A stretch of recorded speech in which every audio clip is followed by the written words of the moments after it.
Order. Order. Question number 2, the Honourable Leader of the Opposition.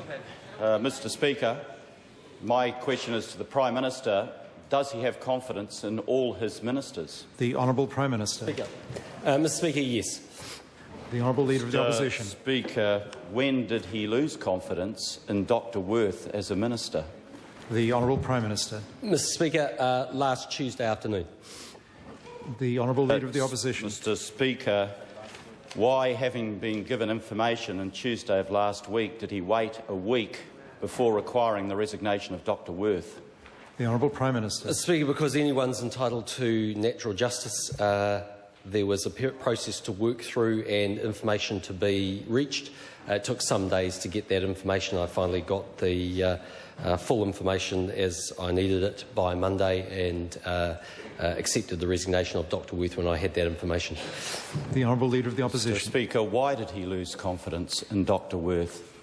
The Honourable Prime Minister. Mr. Speaker, well, I'm not at liberty to go through all of the conversations, but I've made it quite clear that I set standards, expect those standards to be met. If they're not, then people will not enjoy confidence and therefore not be in my ministry. The Honourable Leader of the Opposition. Speaker, why did he this morning attempt to keep the reasons for the resignation secret? The Honourable Prime Minister. Well, Mr. Speaker, the police are going to conduct a preliminary investigation, as they noted in a press release they themselves issued. I think any New Zealander is entitled to a fair investigation. I don't think it would be appropriate for me to contaminate that investigation by making loose comments. The Honourable Leader of the Opposition. Speaker, what is the nature of the police complaint against Dr Worth? Mr. Speaker, the Honourable Prime Minister. I'm not at liberty to say.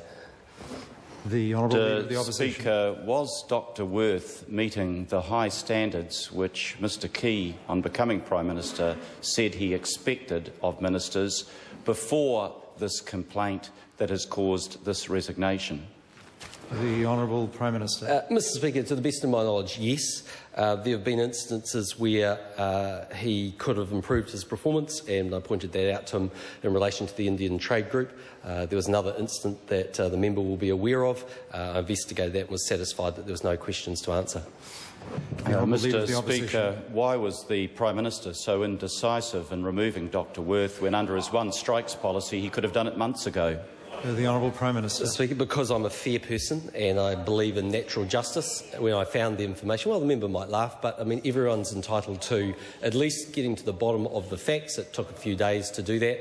I acted. I could point to other Prime Ministers that took a lot longer to act.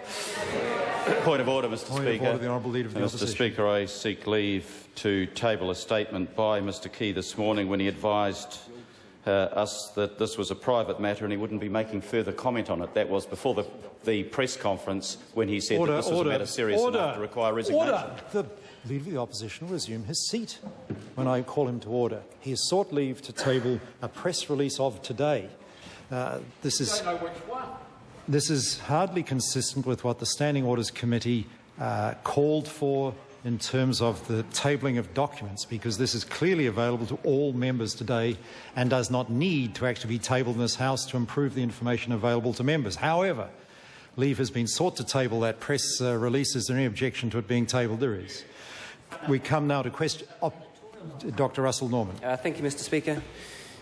Is the Prime Minister confident in all the appointments made by Richard Worth as Minister, that all appointments were made openly and transparently, in particular the appointments Dr Worth made of 5 corporate lawyers, including one from Dr Worth's old firm Simpson Grierson, to oversee the government's rewrite of the overseas investment regulations? The Honourable Prime Minister. Yes, because in the case that the member has just raised, all of the 5 lawyers that were appointed to the Overseas Investment Commission, I think, were expert lawyers, and despite the fact that one of them came from a firm where Dr Worth had previously worked, now some, I guess, 9 years or 10 years ago, I don't think that would preclude someone from being on the commission. Dr Russell Norman. Thank you, Mr Speaker. Is he confident that Dr Worth's appointment of these 5 corporate lawyers to oversee the rewrite of the Overseas Investment Act was all above board, especially considering that the appointments were made 5 days before the review was publicly announced? The Honourable Prime Minister. Yes, and I would note to the member that they are providing advice to the government, which will ultimately then go on and make a decision. Dr Russell Norman. I seek leave to table a letter from the Honourable Dr Richard Worth making the appointments 5 days before the public announcement was made that the review was underway. Leave is sought.